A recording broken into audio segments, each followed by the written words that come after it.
My niece smirked. Mom says nobody would even care if you just disappeared. No one defended me. I got up, packed my things, and left. The next morning, they discovered a box on the kitchen table. Inside was every account statement, every payment, every bill I'd ever covered. I, 34M, had been living with my sister and her family for 3 years. It started as a temporary arrangement after my divorce, just until I got back on my feet. But temporary had a way of becoming permanent when you're the one paying for everything. The evening that changed everything began like any other family dinner. My sister was complaining about the grocery bill while her husband scrolled through his phone, ignoring the conversation entirely. Their teenage daughter sat across from me, that familiar smirk playing on her lips that I'd grown to recognize as trouble. I mentioned needing to update my address for some insurance paperwork, thinking out loud about maybe looking for my own place soon. The room went quiet for a moment before my niece's voice cut through the silence like a knife. She told me, with that same cruel smirk, that her mom had said nobody would even care if I just disappeared. The words hung in the air like poison. I looked around the table, waiting for someone to say something, anything. My sister kept eating. Her husband didn't look up from his screen.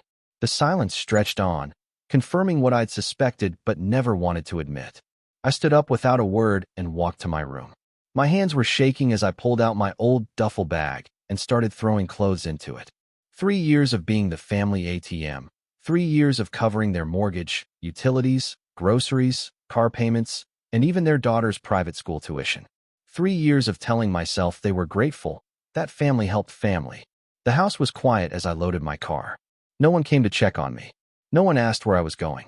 I drove to a motel on the other side of town and spent the night staring at the ceiling, planning my next move. The next morning, I returned while they were still asleep. I had one final task to complete. In the kitchen, I placed a banker's box on the table, the same table where I'd been told I wouldn't be missed. Inside were 3 years of meticulously organized financial records. Every bank statement showing transfers to their accounts. Every receipt for groceries I'd bought. Every utility bill I'd paid. Every mortgage payment that had come from my checking account. Insurance payments, property taxes, medical bills. All of it documented and categorized. On top of the pile, I left a simple note explaining that effective immediately, all financial support was ending. I'd already called the utility companies and removed my name from the accounts. The mortgage company had been notified that future payments would need to come from the actual homeowners. I'd canceled the credit card I'd given them for emergencies. I drove back to the motel and waited. My phone started ringing around noon. Update 1. My sister called first. Her voice panicked as she demanded to know what I thought I was doing. I told her exactly what I was doing, taking her daughter's advice. Since nobody would care if I disappeared, I was making it happen. She tried to backtrack, claiming it was just teenager talk, that I was being dramatic.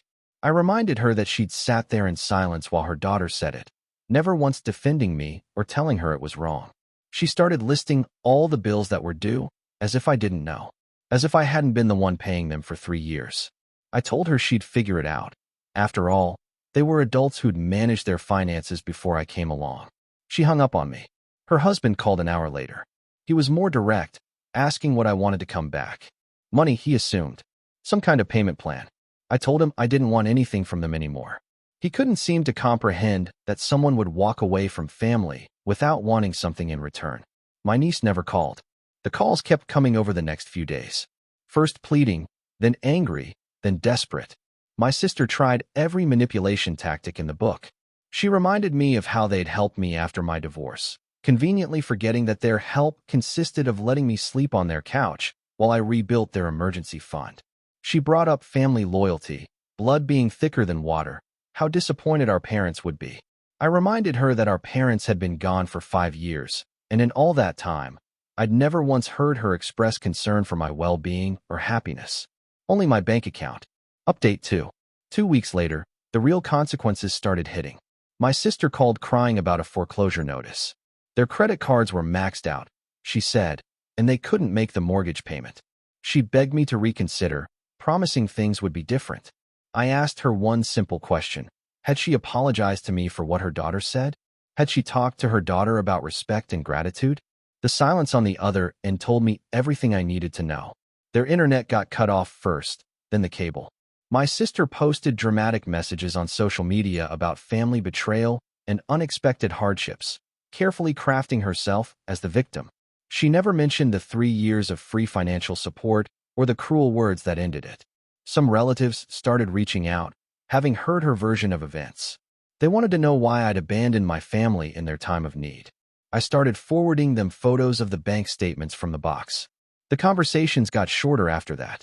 My brother-in-law found a second job delivering food at night. My sister had to give up her part-time hobby business and find real employment.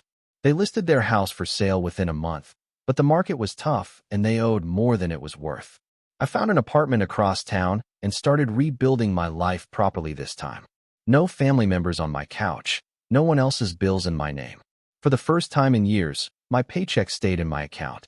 Update 3. The house sold after 3 months, at a loss. They moved into a small rental that fit their actual budget. My sister's social media went quiet. The dramatic posts about betrayal stopped when people started asking uncomfortable questions about why her brother had been paying their bills in the first place. My niece finally reached out 6 months later. She sent a text asking if I was still mad about what she'd said. Not an apology, just checking if I was still mad. I didn't respond. A year later, I heard through cousins that my sister's marriage was struggling. Money problems, they said, plus stress from the move and lifestyle changes. I felt a flicker of something, not quite satisfaction, but vindication maybe. They'd built their comfortable life on my foundation, and when I removed myself, everything crumbled.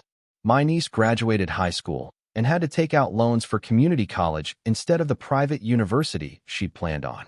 My sister complained to relatives that I'd ruined her daughter's future by cutting off support. She still didn't see the irony. I started dating again. My new girlfriend couldn't understand why I'd supported my sister's family for so long without getting anything in return. I tried to explain family obligation, guilt, the gradual way dependency builds until you don't realize you're being used. She listened, but I could see in her eyes that she thought I'd been a fool. Maybe I had been, but I wasn't anymore. Update 4. 2 years after I left, my niece got married young to escape the cramped rental and financial stress at home. My sister called to tell me about the engagement, hinting heavily that family should contribute to wedding expenses. I congratulated her and hung up. The wedding happened without me. I heard later that it was small, mostly his family since most of ours had grown tired of the drama and subtle requests for money. My sister posted a few photos online. Everyone looked happy enough, but I noticed the cheap decorations and simple dress. The reception was at a community center instead of the country club venue my niece had always dreamed of. I felt no satisfaction in her diminished wedding. If anything, I felt sad that it had come to this.